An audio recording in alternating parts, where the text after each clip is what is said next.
আসসালামু আলাইকুম, welcome back to my channel Ania's kitchen. আশা করছি সবাই অনেক ভালো আছেন।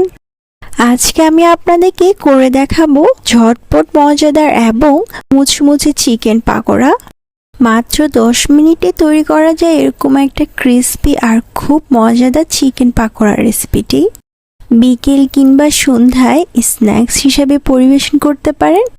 এছাড়া আপনারা বাচ্চাদেরকেও তৈরি করে দিতে পারেন মজাদার এই চিকেন পাকোড়াটি। আশা করছি রেসিপিটি আপনাদের কাছে ভালো লাগবে। ভালো লেগে থাকলে অবশ্যই একটা লাইক দিবেন, ফ্রেন্ডস এবং ফ্যামিলির সাথে ভিডিওটি শেয়ার করবেন আর আমার চ্যানেলটি সাবস্ক্রাইব করবেন।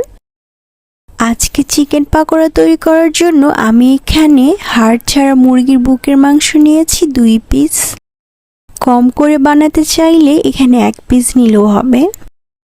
এবার আমি মুরগির মাংসগুলোকে ছোট আর কিউব করে কেটে নিব।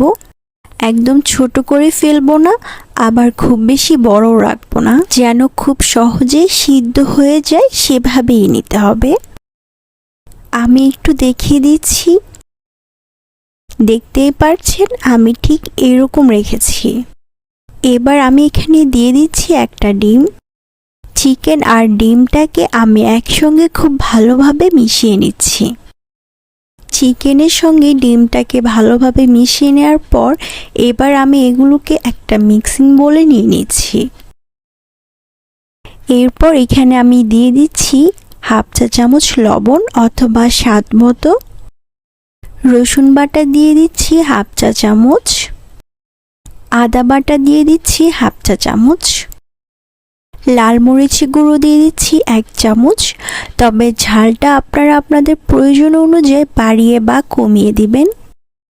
হলুদের গুঁড়ো দিয়ে দিচ্ছি 1/4 টিস্পুন, চাইলে আপনারা বাদও দিতে পারেন, শুধুমাত্র আমি কালারের জন্যই দিচ্ছি। জিরে গুঁড়া দিয়ে দিচ্ছি 1/2 চা চামচ। গরম মশলার গুঁড়া দিয়ে দিচ্ছি 1/2 চা চামচ। কালো গোলমরিচের গুঁড়ো দিয়ে দিচ্ছি 1/4 টিস্পুন। প্রথমে মশলাগুলোকে আমি চিকেনের সঙ্গে ভালোভাবে মিশিয়ে নিচ্ছি। সবকিছু ভালোভাবে মিশিয়ে নেওয়ার পর কিন্তু আপনারা চাইলে চিকেনটাকে 10 মিনিটের জন্য রেস্টে রেখে দিতে পারেন। এবার এখানে দিয়ে দিচ্ছি আমি 1 কাপ পেঁয়াজ কুচি, 1 চা চামচ দিয়ে দিচ্ছি কাঁচামরিচ কুচি, 2 টেবিল চামচ দিয়ে দিচ্ছি ধনেপাতা কুচি। এরপর এখানে দিয়ে দিচ্ছি 1 কাপ বেসন। বেসনের পরিবর্তে আপনারা চাইলে দিতে পারেন ময়দা অথবা চালের গুঁড়া। এখন এই সব কিছুকে আমি খুব ভালোভাবে মিশিয়ে নিচ্ছি। একটু ভালোভাবে মাখিয়ে নিতে হবে, এতে করে পেঁয়াজটা থেকে কিছুটা পানি বের হবে আর এই মিশ্রণটা একটু নরম হবে। তাও যদি মনে করেন যে অনেকটা ড্রাই হয়ে আছে, তাহলে সামান্য পানি অ্যাড করতে পারেন। ভালোভাবে মিশানো হয়ে গেলে এবার আমি ছোট ছোট করে পাকোড়া শেপ দিয়ে দিচ্ছি। একটু ছোট ছোট করে বানালেই কিন্তু বেশি ক্রিস্পি হবে। একটা প্যানে আমি পরিমাণ মতো তেল গরম করে নিয়েছি। তেলটা কিন্তু অতিরিক্ত গরম না, অতিরিক্ত গরম তেলে দিলে কিন্তু উপর থেকে খুব জলদি কালার চলে আসবে আর ভেতরটা কাঁচাই থেকে যাবে। তেলটা যখন মিডিয়াম গরম হবে তখন আমি একটা একটা করে পাকোড়াগুলোকে দিয়ে দিব। একই সঙ্গে কিন্তু বেশ অনেকগুলো পাকোড়া ভেজে নেওয়া যাবে। চুলার হিটটাকে মিডিয়াম রেখে এবার আমি পাকোড়াগুলোকে দুপাশ থেকে ভেজে নিব।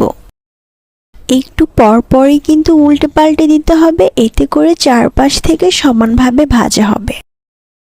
এই পাকোড়াগুলোকে ভাজতে আমার প্রায় সময় লেগেছে 8 থেকে 10 মিনিটের মতো, তবে আপনাদের আরও কম বেশি লাগতে পারে।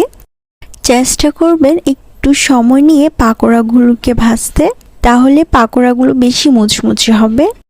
এই পাকোড়াগুলো এখন ভাজা হয়ে গিয়েছে। যখন এরকম গোল্ডেন ব্রাউন হয়ে এসেছে তখন আমি একটা স্ট্রেনারের মাধ্যমে তেলটা ঝরিয়ে পাকোড়াগুলোকে উঠিয়ে নিচ্ছি। তৈরি হয়ে গেল মজাদার চিকেন পাকোড়া। ট্রাই করে কমেন্টে জানাবেন আপনাদের কাছে কেমন লাগলো।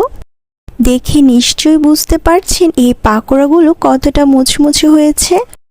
অনেকটা সময় ধরে কিন্তু এই পাকোড়াগুলো ঠিক এরকমই ক্রিস্পি থাকবে। আর বানাতে একদমই সময় লাগে না, মাত্র 10 মিনিটের মধ্যে তৈরি হয়ে যাবে। যেহেতু চিকেন পাকোড়া বাচ্চারা খুব পছন্দ করে খাবে, আশা করছি আমার আজকের রেসিপিটি আপনাদের কাছে খুব ভালো লেগেছে আর সহজও লেগেছে। ভালো লেগে থাকলে আমার চ্যানেলটি অবশ্যই সাবস্ক্রাইব করবেন।